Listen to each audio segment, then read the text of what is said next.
My palms were sweating. My heart was pounding like a drum solo against my ribs. Up on the screen, the slides for my presentation were a blurry mess of charts that suddenly looked like a foreign language. But the worst part was my own internal monologue, which had become a roaring fire of doubt. I'm going to bomb this. They'll see right through me. They'll know I'm a total fraud.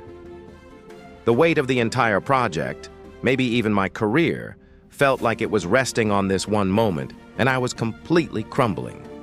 Ever feel that? That moment of crushing pressure where your own mind turns into your worst enemy? I was on the verge of a full-blown career meltdown. My throat was tightening, my thoughts scattering. But in the 24 hours that followed that near disaster, I stumbled onto a simple mental trick. A technique that didn't just get me through the rescheduled presentation, but actually transformed my fear into focus and led to a career-defining moment. And it's a technique you can learn too. The day after my panic attack, I felt hollowed out. The presentation was postponed, but the sense of failure was suffocating. I spent hours doom-scrolling through articles and videos, desperate for an answer. I literally typed, "How to not fall apart under pressure" into a search bar, and that's when I found a term that changed everything: cognitive reframing. It sounded super clinical, but the idea behind it was beautifully simple. I learned that pressure wasn't the enemy. My perspective on the pressure was. For years, I thought some people were just born calm, and I wasn't one of them. I thought courage meant you didn't feel fear. I was dead wrong. I discovered courage isn't the absence of fear, it's deciding to move forward anyway. And while some people might be naturally more chill, calmness is also a skill. It's a muscle you can train. This was the revelation. Pressure is a given, but our response to it is trainable. I wasn't bad under pressure, I was just undertrained. Cognitive reframing is like changing the frame on a picture. The picture, the high-stakes situation, doesn't change. But a new frame changes how you see it, how you feel about it, and ultimately how you react to it. The stress I was feeling was real, but the catastrophic story I was telling myself about it, that was optional. I realized I had the power to write a different story, and it all started with a simple, three-step method. The first and most counterintuitive step was to stop fighting the feeling. In a high-pressure moment, your body kicks into survival mode. It's an ancient biological response. Your amygdala, the brain's alarm system, sounds the alert, and your body gets a flood of hormones like adrenaline and cortisol. Your heart races. Your breathing gets shallow. That's the classic fight or flight response. It's designed to help you outrun a tiger. But in a modern office, it just makes you feel like you're going to short circuit. My mistake was always trying to suppress this. I'd tell myself, "Don't be nervous," which, as you can imagine, worked about as well as trying to hold a beach ball underwater. It just creates more tension. The solution? Acknowledge the feeling without judging it. There's some cool neuroscience that suggests the simple act of labeling an emotion can help dial down its intensity. So, instead of fighting it, I started observing. I'd say to myself, "My heart is racing. My hands are clammy. This is a surge of adrenaline." I named the emotion, "This is anxiety." But here's the pivot. After acknowledging the feeling, I gave it a new name. I told myself, "This isn't just fear. This is my body getting ready to perform. This is energy." It's completely normal to feel this way before a big event. By acknowledging the physical reality, I took away the second layer of panic. The panic about being panicked. I wasn't broken. My body was just doing its job. This wasn't a sign of failure. It was a sign that I was ready. Once I stopped fighting my body, I could start working on my mind. This is the core of cognitive reframing, changing the story you tell yourself. Psychologists talk about the difference between a threat response and a challenge response. In a threat state, you feel constricted, focused on potential loss. A challenge state, on the other hand, focuses you on the opportunity for growth. It still gets your heart rate up, but it feels more like excitement. The situation, the big presentation, was the same. But my internal narrative was turning it into a life or death threat. My thoughts were a playlist of greatest hits like, They're all going to judge me. If I mess this up, my career is over, and they'll think I'm an idiot. So, I rewrote the script. I intentionally reframed the narrative from a threat to a challenge. Instead of, they're going to judge me, I shifted to, I have a unique perspective they need to hear. Instead of, what if I fail? I asked, what if this goes really well? What if this is my chance to show what I can do?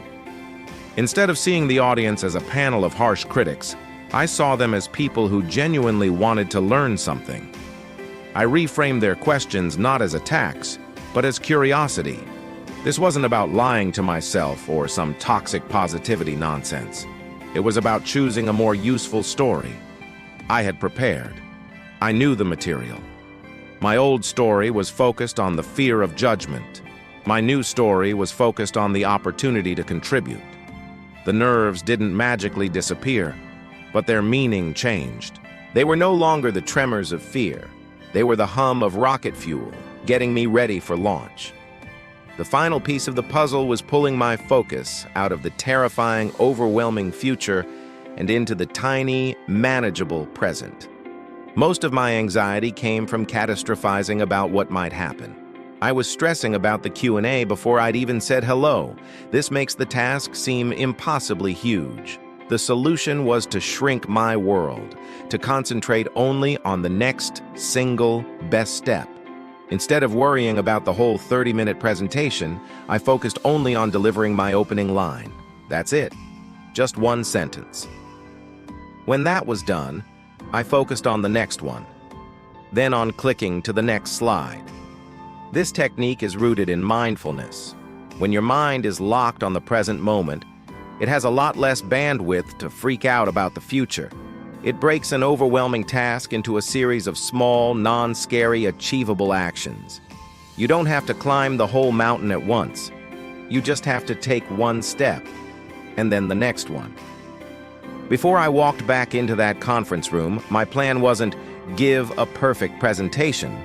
My plan was acknowledge my energy, reframe the story to a challenge, and focus on one sentence at a time. It was a strategy for control, not perfection.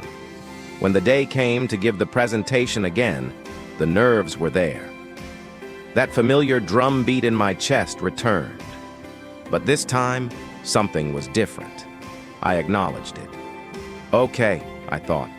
There's the energy. Body's ready. I walked to the front of the room.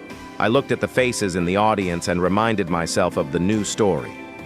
I have something valuable to share. This is a conversation. I took a slow, deep breath, just like I'd practiced, and I focused on my first sentence. I said it. Then I focused on the next. Slide by slide, sentence by sentence, I stayed in the moment. When someone asked a tough question, instead of panicking, I saw it as a chance to engage. I paused, took a breath, and answered. It wasn't flawless. I stumbled over a word here and there, but I didn't spiral. My mind didn't run away with disaster scenarios. I just paused, recentered, and moved on to the next best step. When I finished, the feeling wasn't some euphoric Hollywood movie high. It was something deeper. It was the quiet, solid confidence that comes from knowing you faced down your fear and stayed in control. I hadn't just given a presentation. I had retrained my mind. That experience taught me that pressure doesn't have to break you. It can be a powerful force, but only if you have the right tools. The three-step framework is simple. First, acknowledge the physical feelings. Don't fight them. Relabel them as energy for action. Second, reframe the narrative. Shift your focus from the threat of judgment to the opportunity to contribute. And third, focus on the present. Break the task down into the smallest possible next step and give that your full attention. Pressure is inevitable, but feeling overwhelmed doesn't have to be. Now, this framework is incredibly powerful for navigating those tough moments. But it's also important to say that if you're dealing with severe anxiety or a panic disorder, the best step is always to seek support from a mental health professional. These tools can help, but they aren't a replacement for professional care. Calm isn't a gift, it's a skill, and it's built through practice. You have the power to train your mind and turn your biggest moments of pressure into your greatest moments of performance. So, what's one high-pressure situation you're facing? I'd genuinely love to hear about it in the comments below. Thanks for watching.